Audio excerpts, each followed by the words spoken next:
Well, President Trump's tariffs and the trade war set the tone for our discussion today.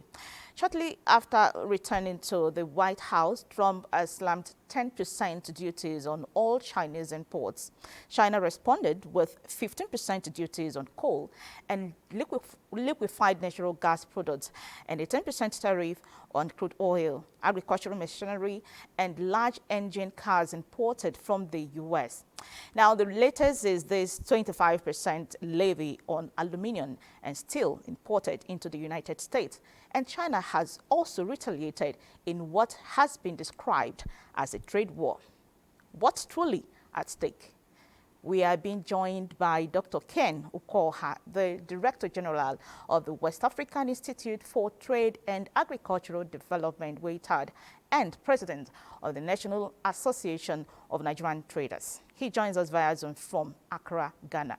With his extensive experience in trade policy, agricultural development, and the realities faced by Nigerian and West African traders, Dr. Ukaoha will shed light on escalating trade tensions and how they affect both global markets and local economies. Hello, Dr. Ukaoha. Thank you for joining us.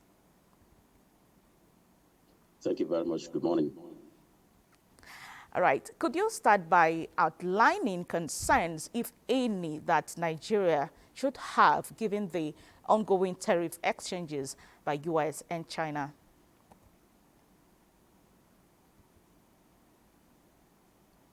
All right. Thank you very much. I think the concern are many, but maybe I should touch on a few that go straight to the subject matter. I'm sure we all know that the non-oil exports from Nigeria, particularly to China and the US, is growing as we speak. In fact, from statistics, we have non-oil exports that rose from Nigeria from 1.17 billion in 2016 to 3.16 billion in 2018, and dropped slightly, and went to again in 2023 to 4.5 billion dollars, and which also had a 6.3 decline from the previous 4.8 billion in 2022, which was the previous year. Now, to this particular year, we have seen from the Nigerian Export Promotion Council that the non-oil exports from Nigeria has grown higher than expected. But what the trade war would bring on the table now is that there will be a kind of dwindling from that kind of export orientation of non-oil particularly. And looking from the fact that, Nigeria has a lot of dependence on oil sector exports. What we'll see is that raw material inputs, which are majorly the exports that are coming from Nigeria to all of these other grown countries, whether it is China or US or Canada, will begin to dwindle. Why is it so? It is because their own exports, their own productivity, their own manufacture is also dwindling. Therefore, our exports from this side, which provides inputs to their economies, will also begin to dwindle. Number two is that we hope and pray that that retaliation does not escalate to many other value chains beyond the current value chain of steel and aluminum. And if that happens, again, there will be some kind of crash. Number three is that the harsh implications on SMEs and the services sector. I'm sure you know that the banks are the hosts of trade finance, all of the export trade. Now, it will also affect them because they are the ones, holding the funds. They are the ones hosting the funds as well. The transport sector, the logistics sector are also going to have some shock. Now, other impacts is also, has to do with monetary policy in the sense that our exports brings in a lot of, if you like, foreign currency. So, and Nigeria has been battling with foreign currency for a long time now.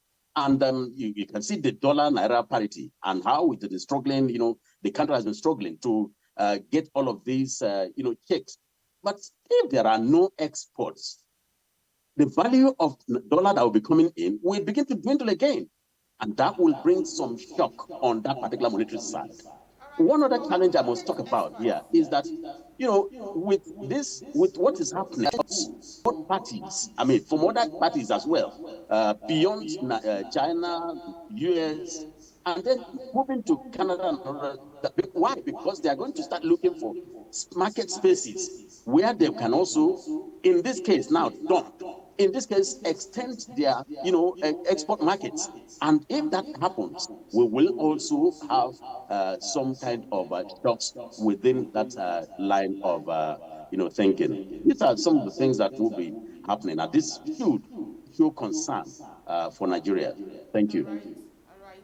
Market experts also want that a global trade war will be inflationary for the U.S. economy. What do you think are the potential consequences for American consumers?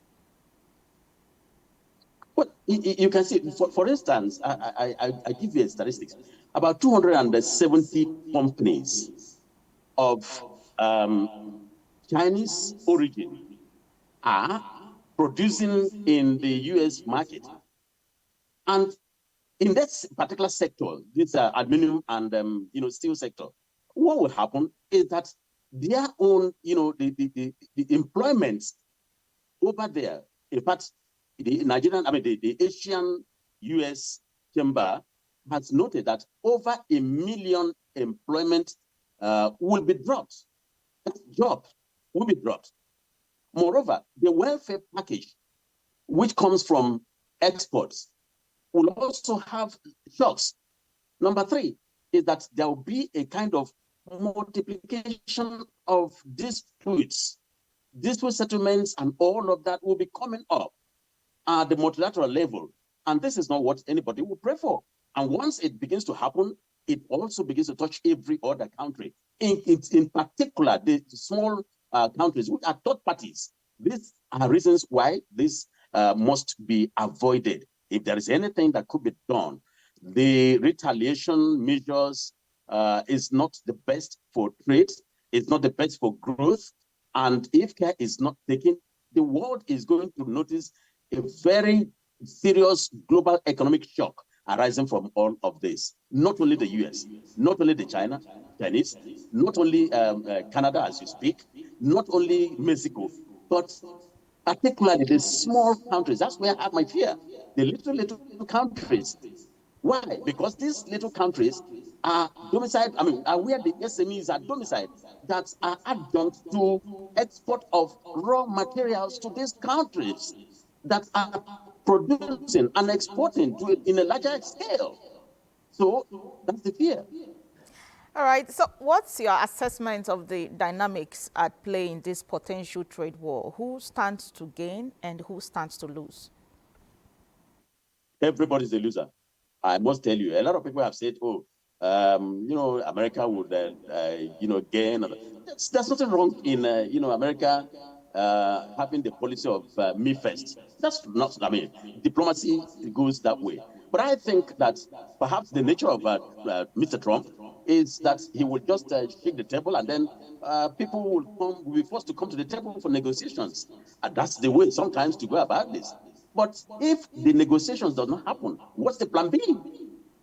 What's the plan B? That's my fear. So there will be market phobia everywhere, tensions everywhere. And for small countries that rely, I must say this again, for small countries in West Africa, for instance, that rely on imports from the US, from China, and all of that, it's going to be a big problem. Big problem. So look at the automotive sector that we are trying to develop is also going to have some problem because steel is involved, aluminum is involved. So, Doc, what policy measures? Steel is involved. What policy measures would you recommend to both national governments and regional bodies to mitigate the negative impacts of these trade disputes on local economies? All right. So it's important for us to begin to think of a kind of public-private dialogue right from the national levels. I saw that, within the Ministry of Trade, Investment, Industry, and, Investment, there have been some level of meetings among, the parastatals. But I want to say that it's important also to bring in the private sector into such meetings, into such dialogues, so that you shave their heads in their presence, and also tap from what they know, the practical essence of, their trade, and very key to that. Now, number two is that we must begin to think deeply now on practicalizing this diversification. Economic diversification, very key. Now, it's important also to look at our tentacles within, from within. Look at the ECOWAS market, for instance. 450 million people, that's not a small market. Can we begin to look inwards in that perspective? Can we also begin to look at the African Continental Free Trade Agreements? Look at 1.2 billion market share, the population there waiting for us. So we shouldn't always think of getting, Thank you. the dollar, share out there. There is this market that is yearning within us there. Look at this, the SEPA and Naira today, the parity. And of course, I think that we should begin to think of what can be done. Shore up the economy, invest more in the industrial sector and infrastructure, trade infrastructure, particularly. And there should also be a reduction in the volume and target given to customs on, import duties and all of that. Thank you. All right. Thank you very much, Dr. Ken Ukaoha, Director General of the West African Institute for Trade and Agricultural Development and President of the National Association of Nigerian Traders. It was a pleasure having you on the program. Thank you very much. All right. Moving on, the